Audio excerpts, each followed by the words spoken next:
right. What's up, guys? This is a live Blender Q&A and tutorial. What's up, everyone? What is going on? Let me go live. Let me get everything set up. Let me go live on Instagram and everything. All right. What's up, everyone? This is a live Blender Q&A and tutorial. So again, if you want to learn anything Blender related, if you have any questions regarding anything in Blender, you could ask it tonight. Kanwaraj says, good morning. What's up, man? Good morning or evening for me. By the way, guys, the place to be is on the Zoom. If you click the Zoom link or go to zoom.com and type in the ID 824-9416-7520. That is not my phone number. That is the Zoom ID. And you could join in Zoom and ask questions and see this in full screen. Again, guys, tonight it is a live Blender Q&A and tutorial. So let's kick it off. We are live on YouTube, Instagram, Twitch, and Kick. So let's rock and roll. Does anyone have any questions regarding anything in Blender? And again, guys, I know a lot of people are new to Blender, so even if the questions are simple, it is totally fine. There are no stupid questions. So you could ask any questions. In fact, one of the questions that Growl asked was on the mirror modifier over here. Not the mirror modifier, on the array modifier. So you guys could see on the array modifier, there's this option caps right here on the array modifier. And so someone was asking what that does. And so basically this is able to add a separate object at either the start or the end of your array. So let's say we have an array here of 10 cubes. And let's say I want to add a Suzanne to either end of the array. Well, I could just add a monkey or Suzanne right here. And then I could select Suzanne as the clip start and or the clip end. And now you can see that as I array this, Suzanne will always be at the beginning and at the end of the array, which is pretty cool. So you could have a different object at the start and or end of your array. Pretty sweet. And then if you want to rotate it, you could just rotate your object in edit mode, as you can see right there. Bro, how much samples are good for animation? Great question. What's up, Mr. Rudy09? Hi, what's up, brother? What's up, Ab? All right, so Said Safir asks, how much samples are good for animation? That's a great question. It's all going to depend. So on the animated short that I just did, I went ahead and let me go to that file.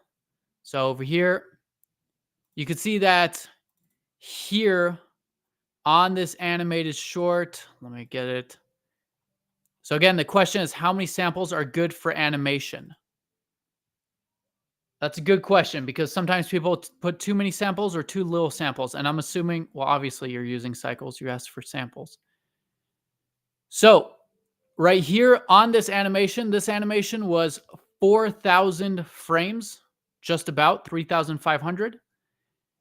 And with this animation, you could see that I put a max samples of 100. And let me hide everything here because it's kind of lagging. So right here, I put a max samples of 100 and I put a time limit of 3. So to answer your question, Said Safir, sorry if I butcher your name. As far as samples, I go more by the time limit, but minimum, you want a minimum of like 50 to 100 samples. With this at 100 samples, I barely had any glitching. I had glitching in like one shot of the animation where it was a little darker and you could see there was a little bit of sample glitching.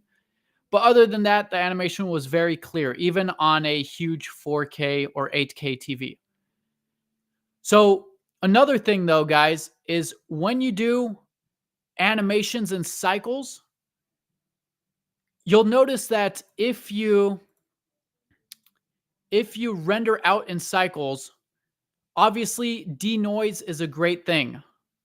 However, when you denoise, The issue with denoise and an animation is that when you denoise one frame, the next frame, the denoise is not the same. So you get kind of this glitching effect with the denoise where you get kind of like you get like blotches of black all over because it's denoised differently. So what you want is you want temporal denoising. So again, temporal denoising.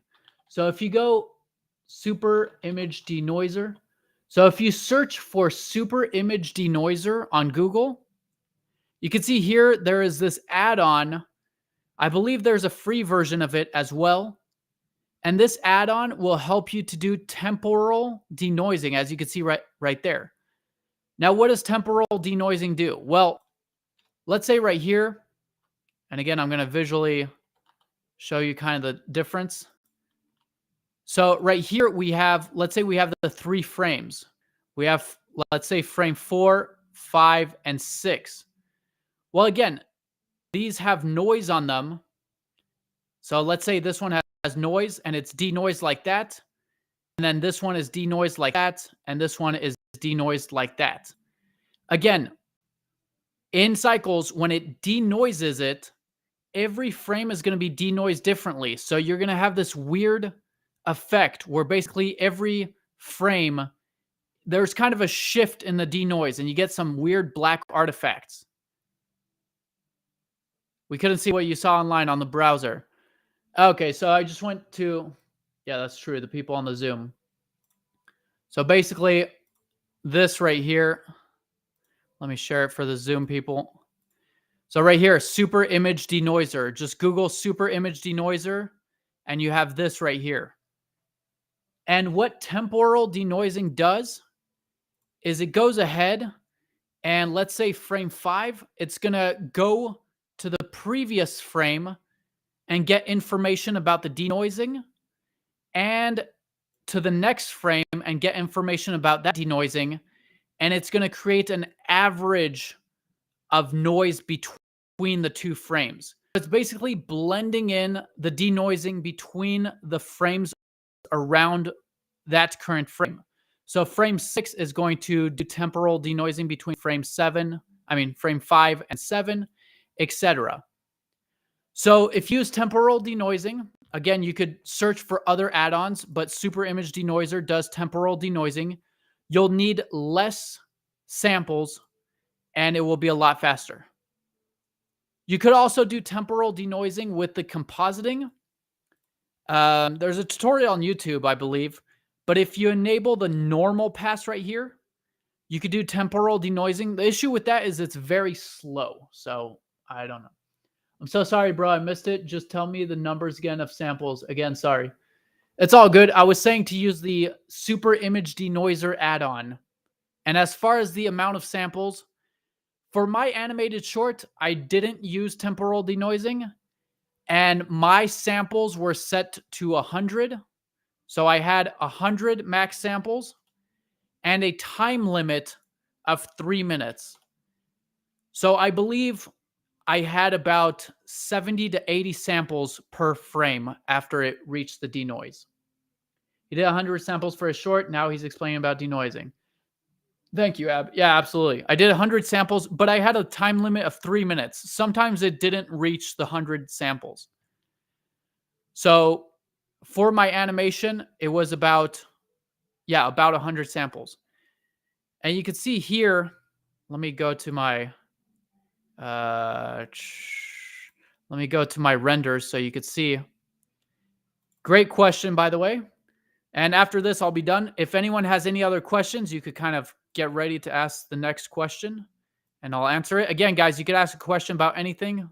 This question was about how much samples or denoising. You can see that right here. I don't even know if I have any of the renders here. Renders. I guess I have some of the renders here. Except they're as EXRs, so I don't think I can open them. Also, for rendering out an animation, if you want more control on your animation, jeez, I've been talking too much today. If you want more control on your animation, render it it out as an EXR file. An EXR file will allow for you to have the different passes. Saeed says, oh, thanks, bro. Anytime, brother.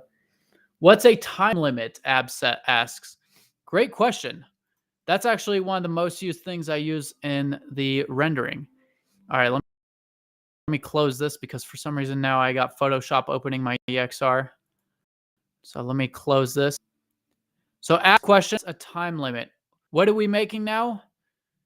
We're just taking questions, brother. So if you have any questions regarding anything in Blender, and then we're going to do a live tutorial once I am able to close this freaking Photoshop. So the question right now is, what is the time limit? So right here, if I go to cycles, you can see that right here, my max samples is 4,096. So here, if I go ahead and render this out,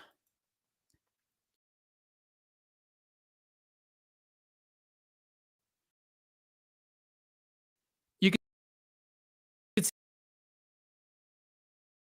see that right here,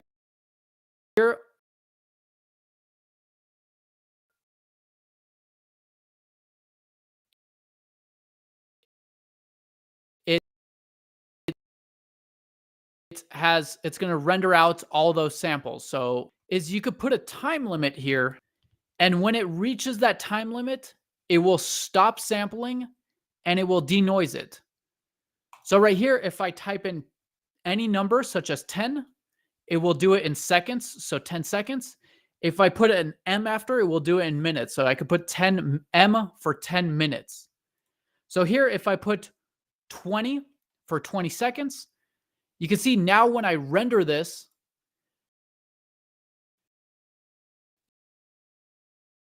you can see that the time remaining is only 20 seconds. It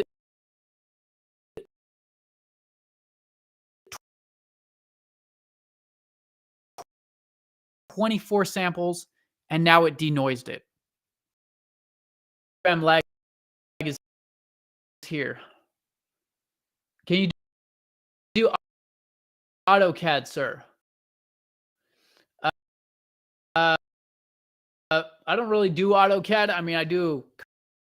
Yeah, Instagram is like here every time you render. Don't worry, guys. We'll be on Discord soon here. But basically, the time limit allows for you to put a time limit. And once it reaches that time limit, it will no longer sample out. It will just stop it after that time limit. Let me close Photoshop here because crying out loud. All right, great question. Does anyone have any other questions? Again, your questions can be regarding anything. Let me close Photoshop here, which is driving me crazy. Okay, there we go. Every time you render.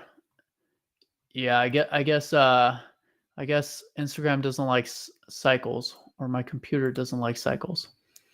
But yeah, so that's what the time limit does. It basically adds a time limit for your renders. So it's a good thing. Yeah, absolutely. I use it in every single one of my renders. I use a time limit. Usually I'll put the time limit to like 3 minutes. So I'll put 3M. Because if you don't put the time limit, it's going to render out all 4,000 samples, which might take like half an hour. And you don't need that many samples. I don't know why it's set to this by the default. You probably need like a maximum, if you want it very clear with denoise, you probably need like a maximum of like 300 samples, not 4,000. So I'll usually just put a time limit. For example, if I put 3M time limit, it might reach like, 300-400 samples here with the cube. But yeah, it's a good thing. So a time limit allows for you to have faster renders, especially if you're doing an animation. I use it all the time. But great question, Ab. All right. Does anyone have any other questions regarding anything in Blender? Again, it could be about shader nodes, geometry nodes, animation, modeling, anything. By the way, guys, we will be launching the Discord server here soon. So we'll be doing these lives on Discord. That way we won't have the lag that we have on Instagram. And again, guys, okay, you know the WhatsApp HD filter rep? I don't know that, Ab. I have no idea what that is. I barely use WhatsApp.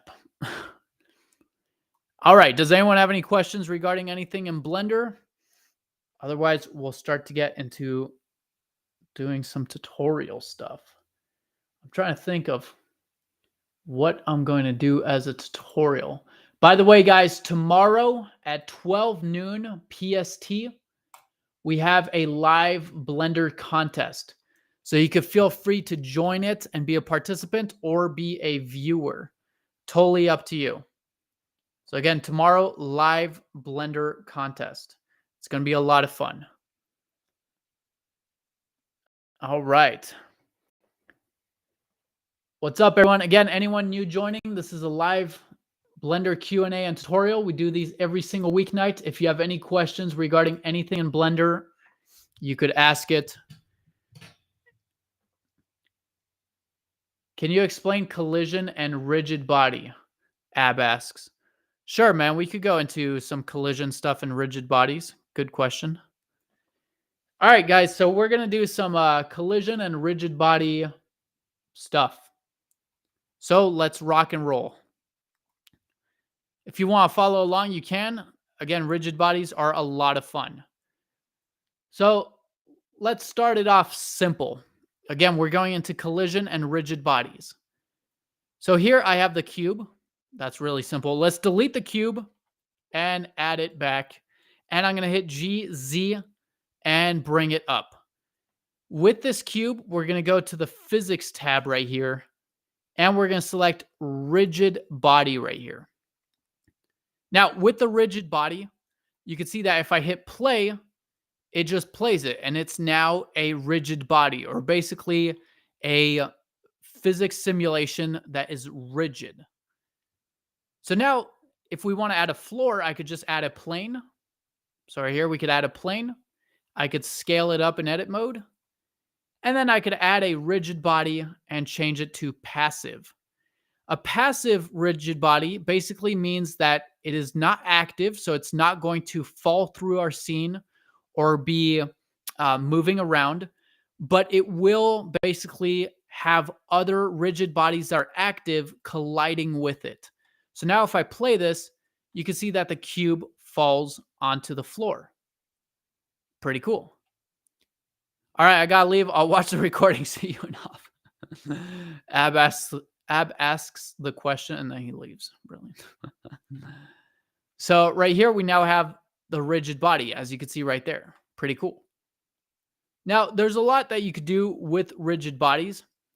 For example, you have some options on the actual rigid body itself. As you can see right here, you have, for example, the mass. This is how heavy the rigid body is. So right here, it's set to 1 kilogram. Obviously, if you want something heavier, you could set it to something bigger, such as 100 kilograms.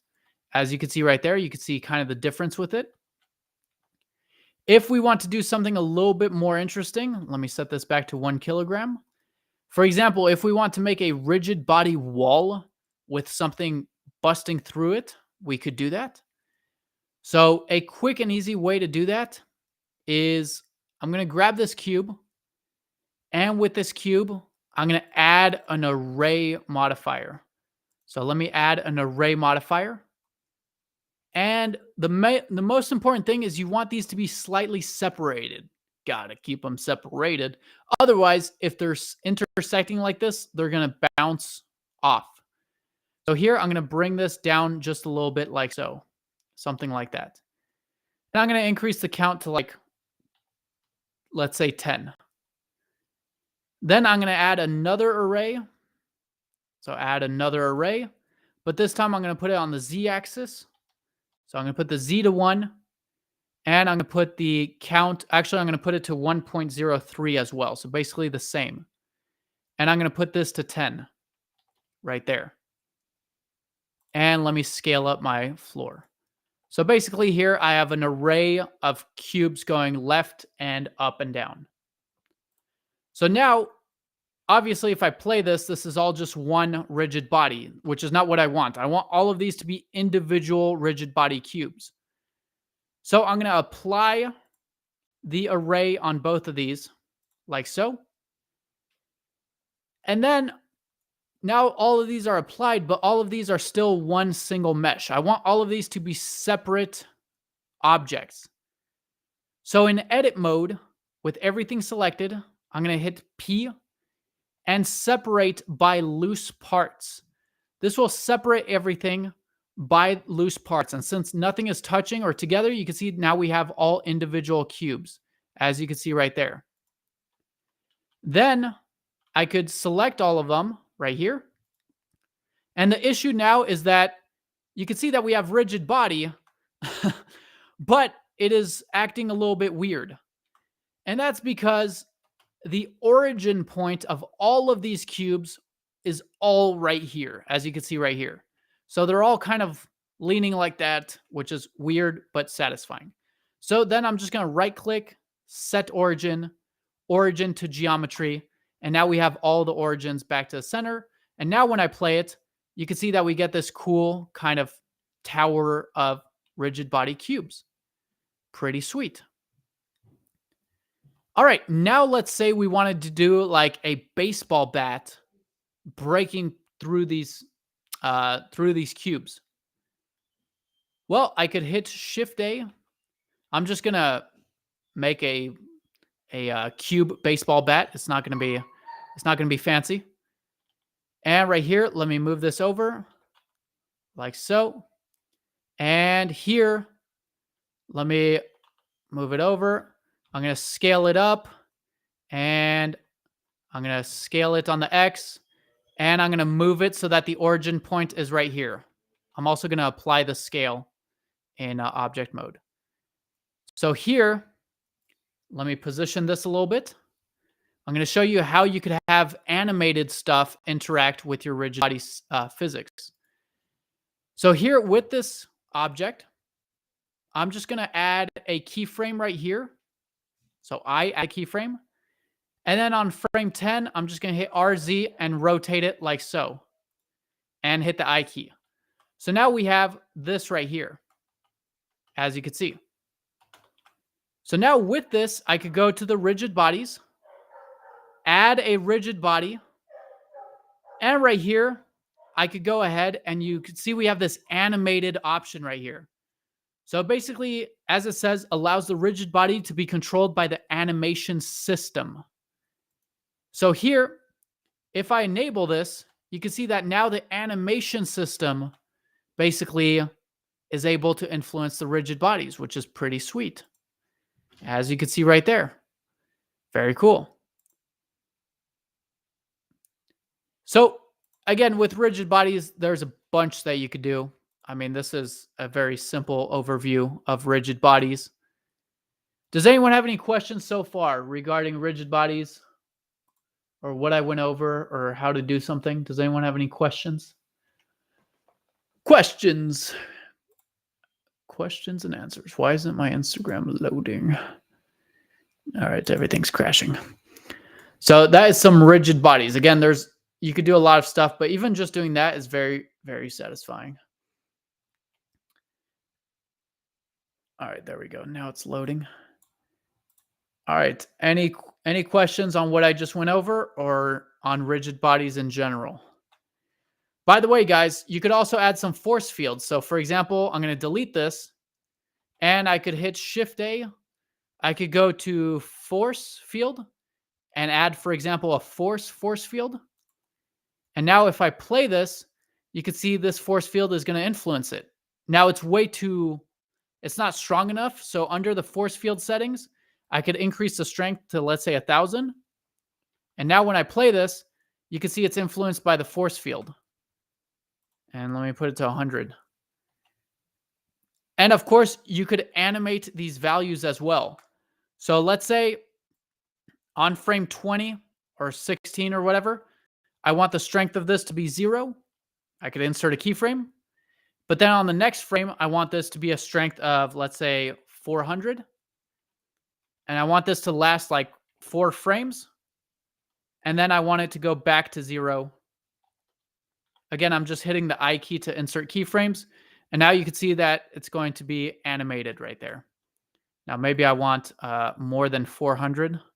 So let me put this to like 4,000 maybe. 4,000 and 4,000.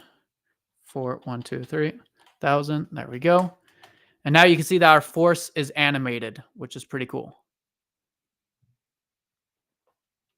All right. Does anyone have any questions regarding any rigid bodies? Good question, though, Ab. Let's see. What else can we do with rigid bodies? I mean, there's so much you could do with these. Again, you could use this to break away stuff, as I showed before. I already showed that actually, so I'm not gonna show it right now. But right here, you could also see that you could change, for example, under surface response, you have friction and bounciness. So for example, if I select this cube, I put the friction down and the bounciness up, you can see that here, and let me remove this force field. You can see that here, this cube is going to be a little bit more bouncy. Now, right now, all the other cubes don't have that change. So let's say you wanted to put all the changes onto all of the cubes. Well, it would be tedious to do it one at a time, obviously. So we could select all of these like that. Shift select the cube with or the object that has the rigid bodies you want to copy to. So shift select this one last and go to object, rigid bodies, and select copy from active. And now they will all have the same settings. As you can see right now, they're all much bouncier. Again, I don't have the force field anymore. They're just bouncing off of each other like that. Pretty cool. So again, that is rigid bodies. I mean, that's a very, very small portion of rigid bodies. There's a lot more that goes to it.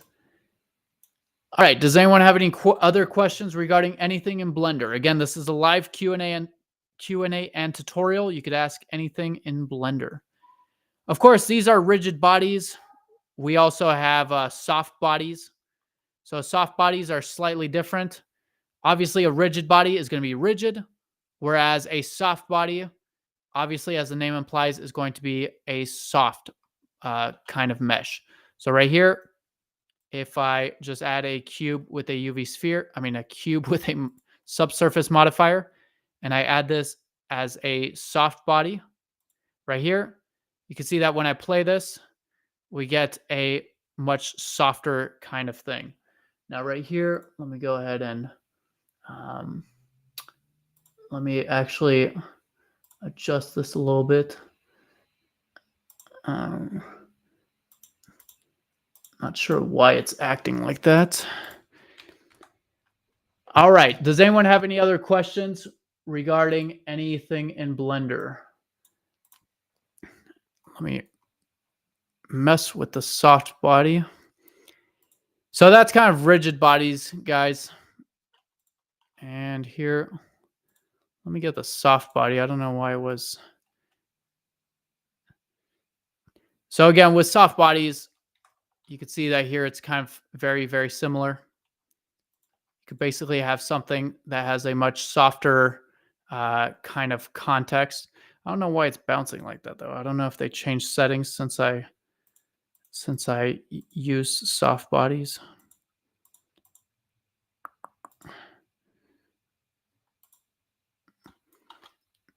Not sure. I'll have to look at it later. All right. Does anyone have any questions regarding anything else? It could be animation, geometry nodes, shader nodes, whatever you want. There we go. That's a little better. Collision. You can see that with the soft body, instead of the floor being a passive rigid body, you want the floor to be a collision right here. So the floor is going to be a collision instead of a passive rigid body.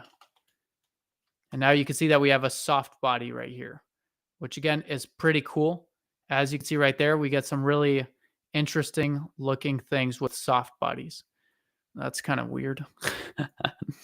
And again, guys, you can use force fields and things of that nature because soft bodies and rigid bodies are influenced by force fields. And you can get some really cool kind of jello type looks or things like that. So for example, if you're making like a jello kind of object, you could obviously use some soft body and get a cool jello kind of look.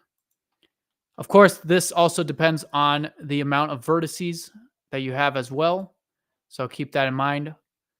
And you can see that's not really like jello, but it's definitely interesting.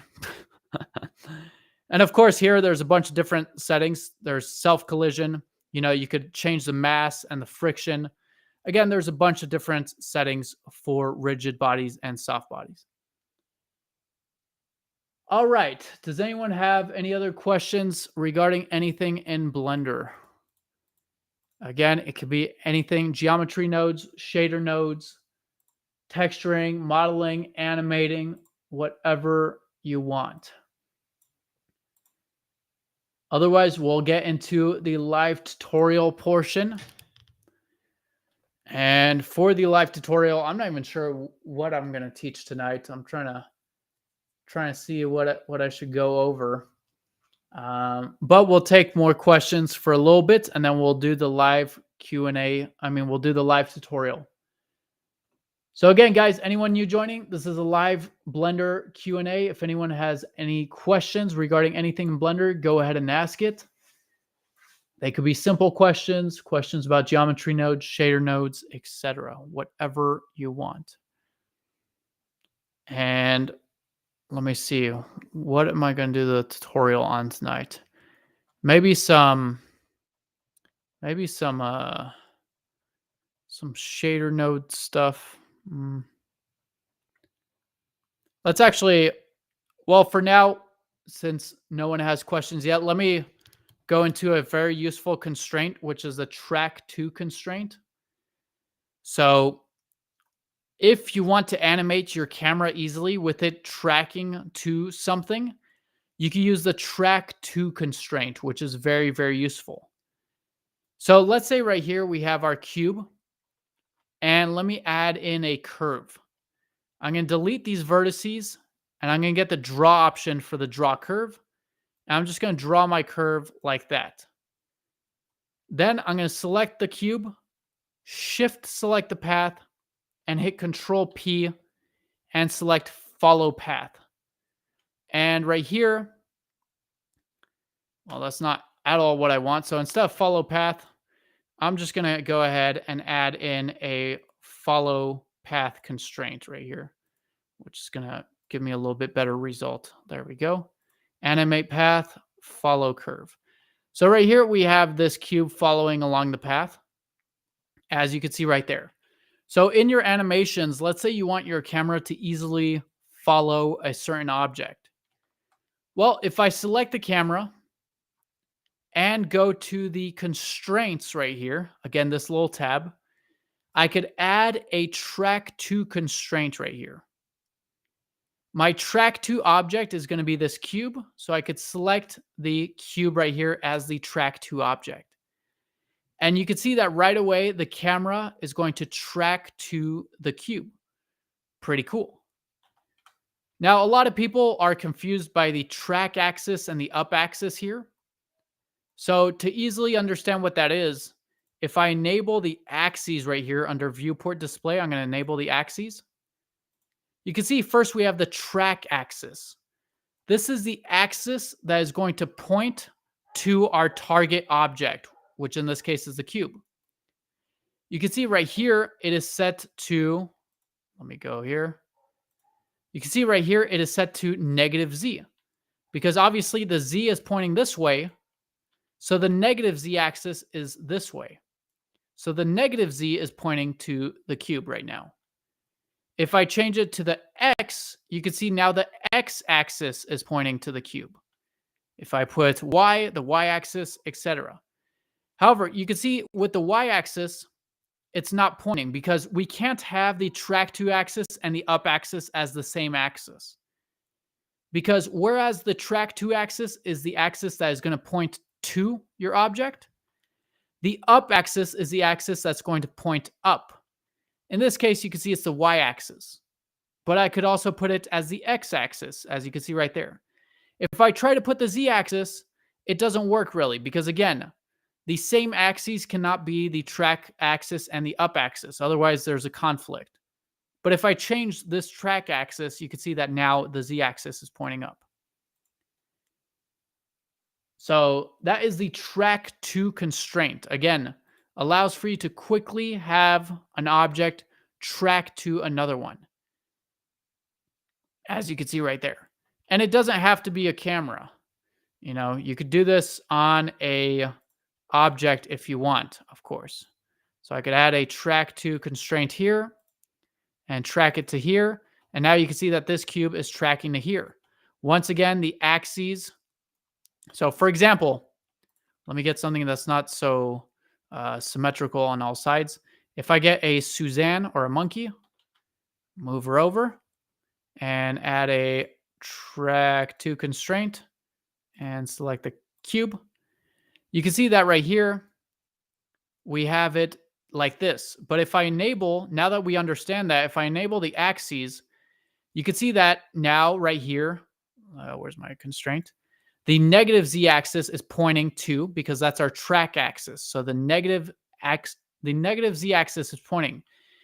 If we look at this, we would want the negative y, which is this one right here, to point to it. So if we put negative y, you can see that we get this. However, I would want to also change the up axis because, again, we can't have these be the same. So I would change it to z. So the z-axis is up, and the negative y is the one that's going to track to our object. So now we got Suzanne kind of just looking very creepily at the cube. Pretty cool.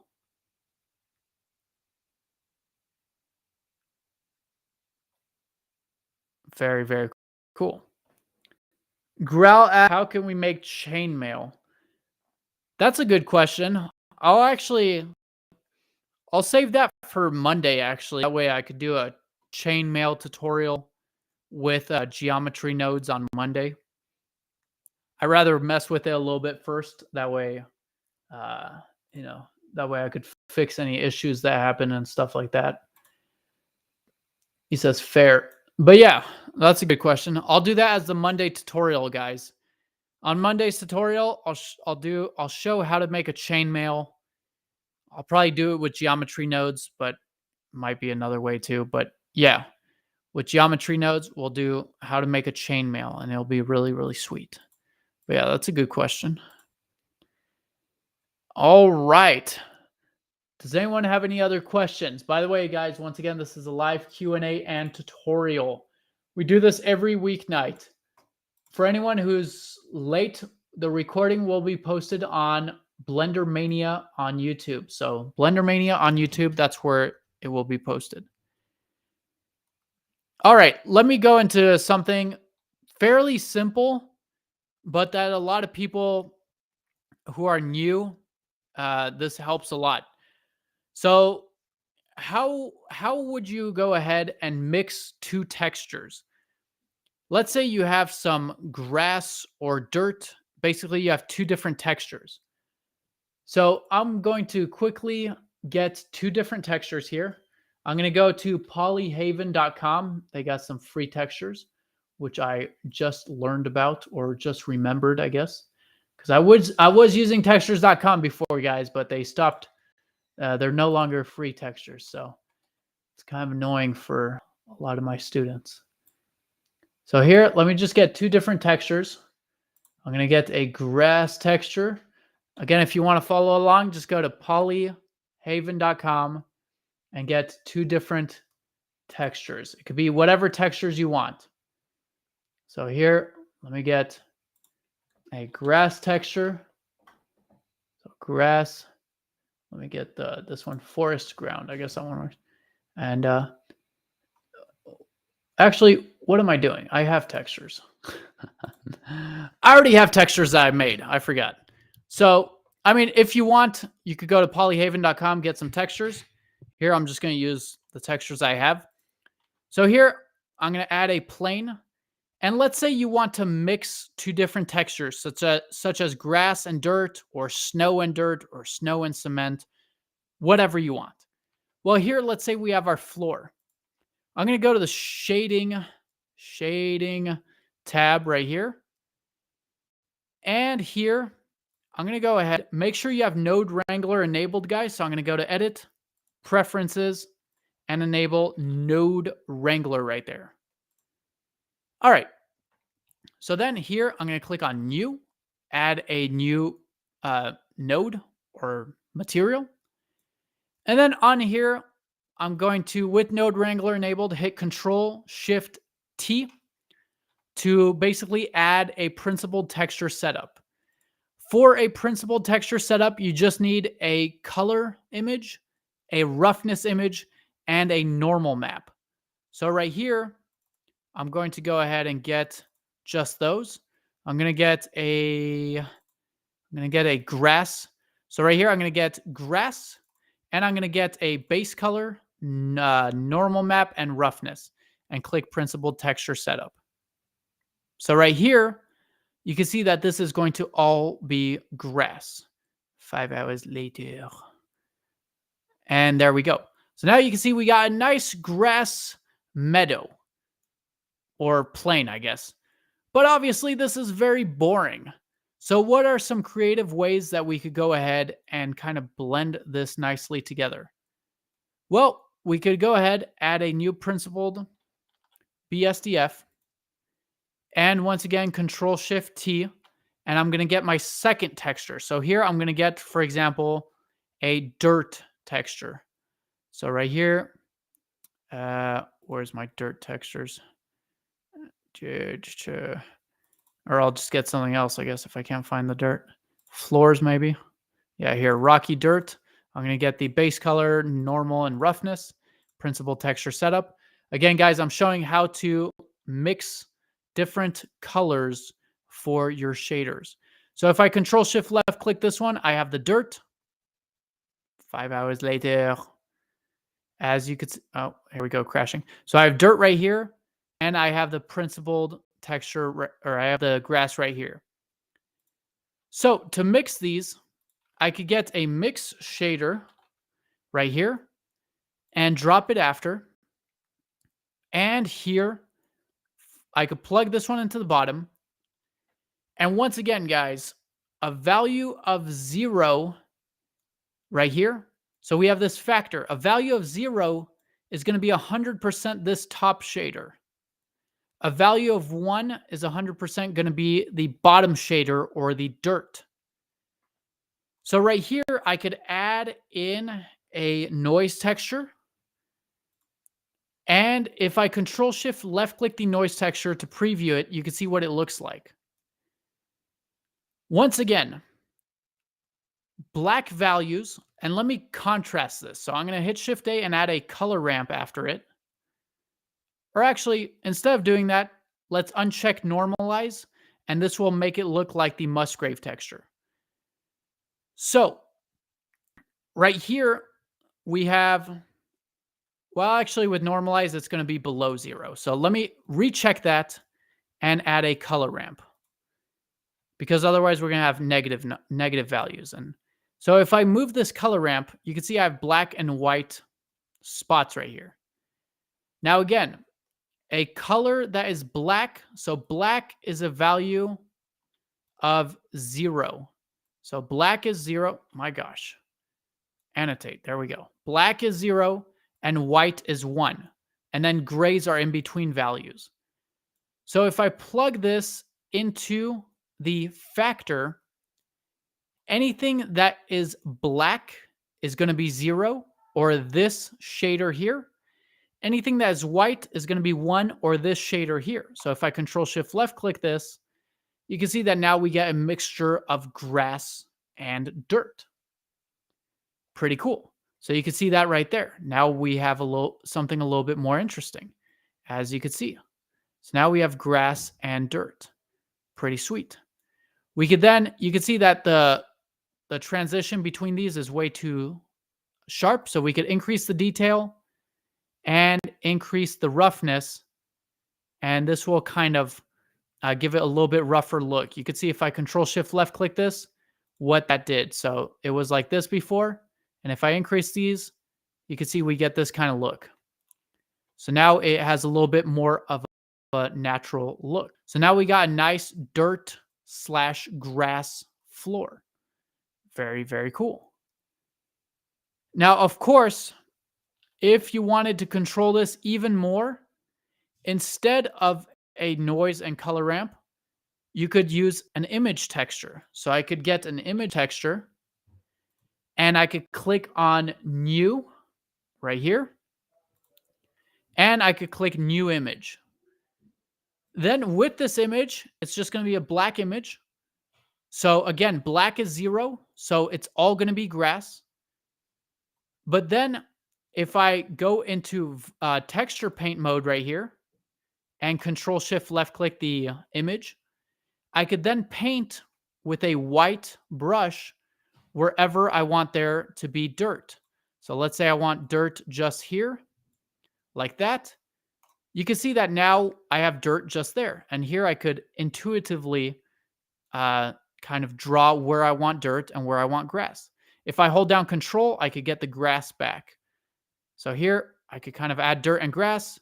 I could hit shift F to make my brush strength smaller or my brush strength not so strong. And I could kind of, blend in the grass a little bit, as you can see right there. So like that. And get some really cool results. Just like that. Very, very nice.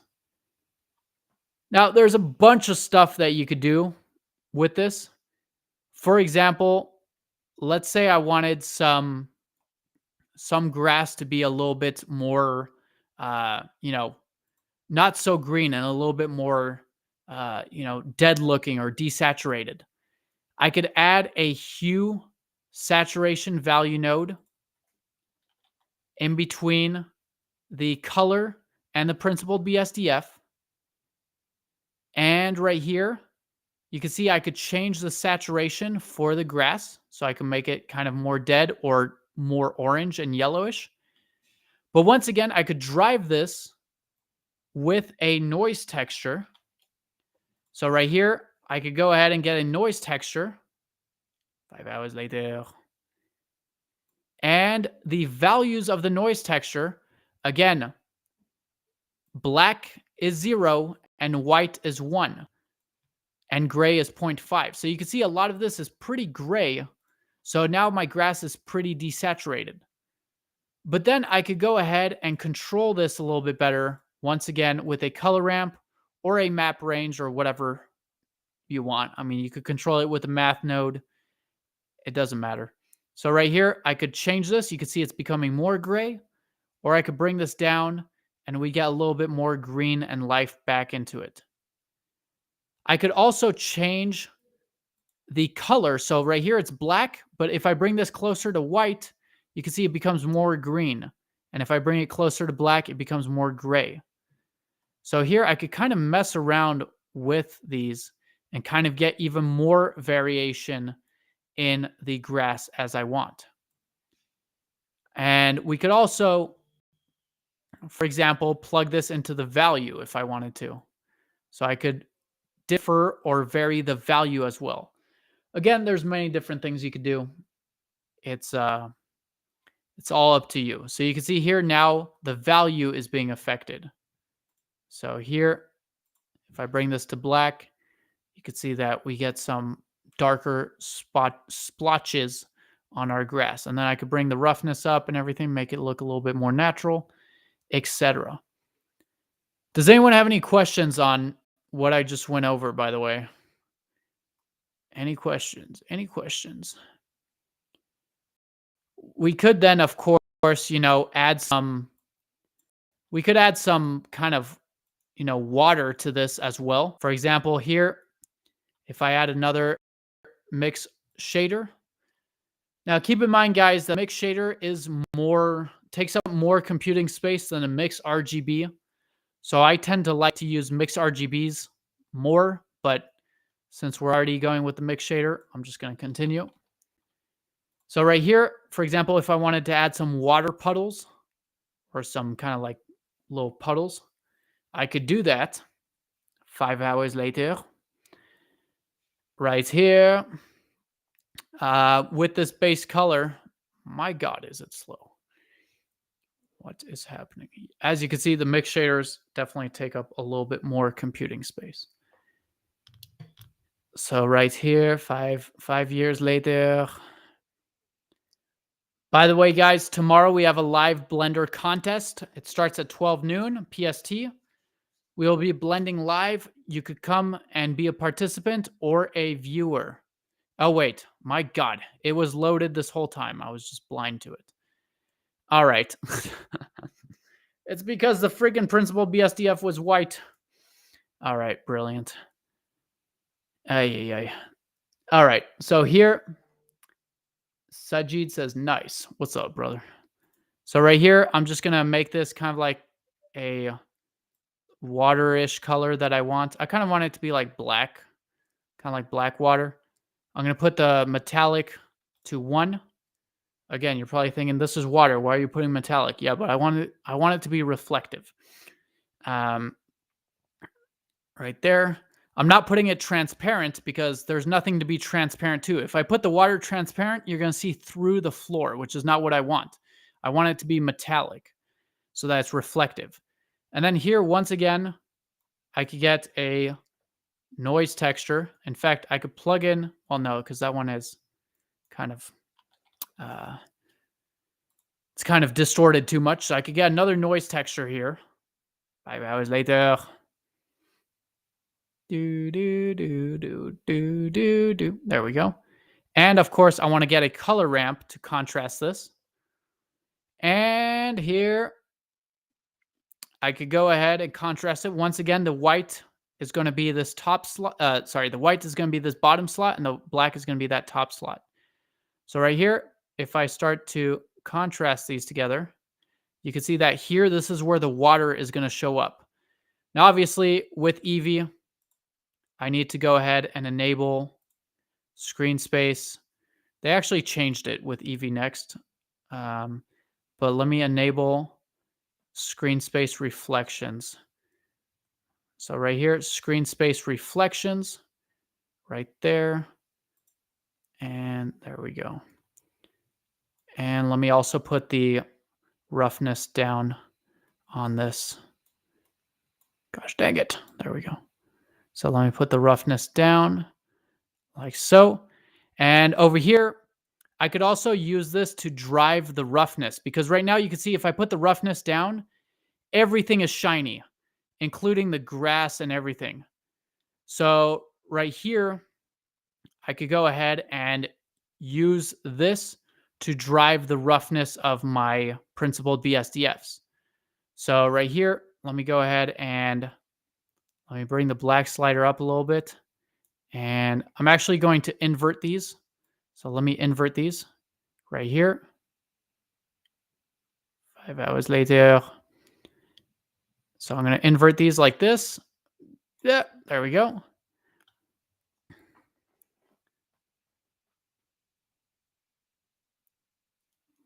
Like that. Or actually, I don't even need to use this to drive the roughness because it's already separated with the mix shader and the factor. So never mind. So now you can see that we got some kind of marshy swamplands. And again, let me tweak this a little bit so I get the look that I'm wanting. So right here. Now, something magical with this, as always, is the bump node.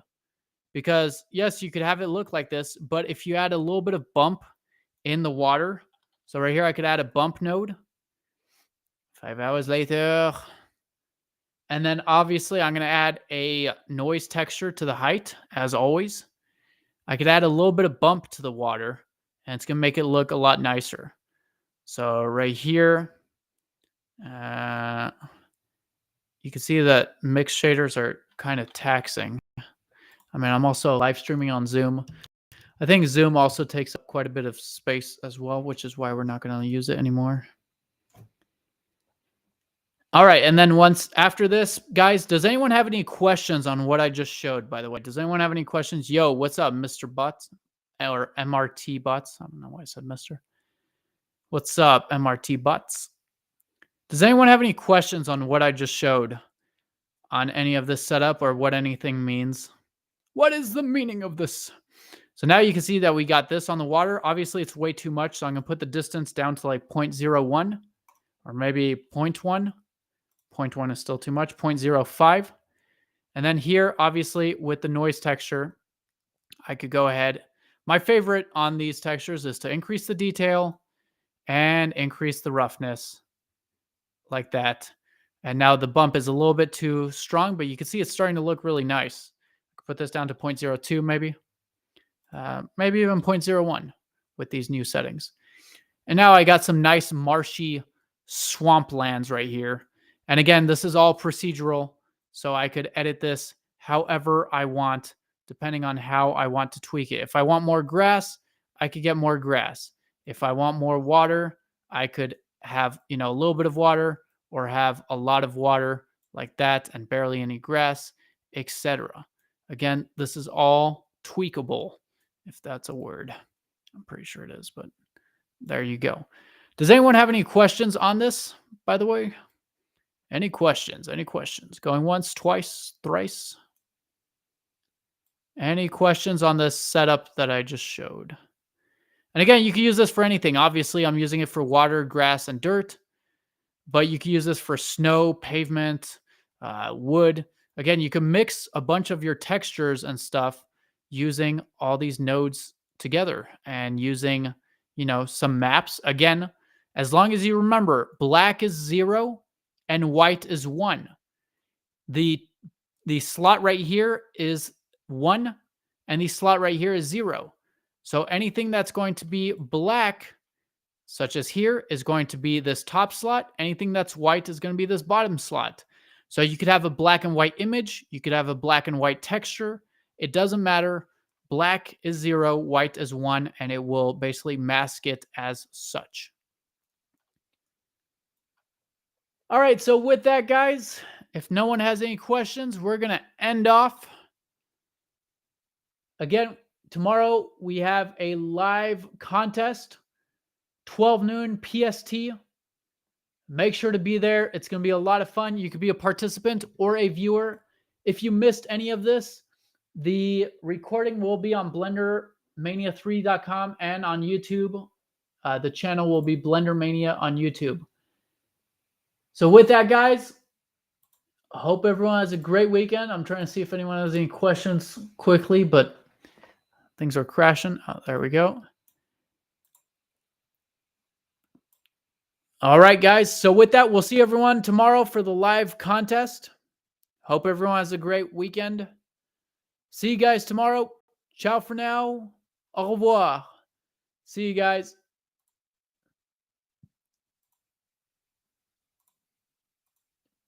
All right. See you guys on Zoom.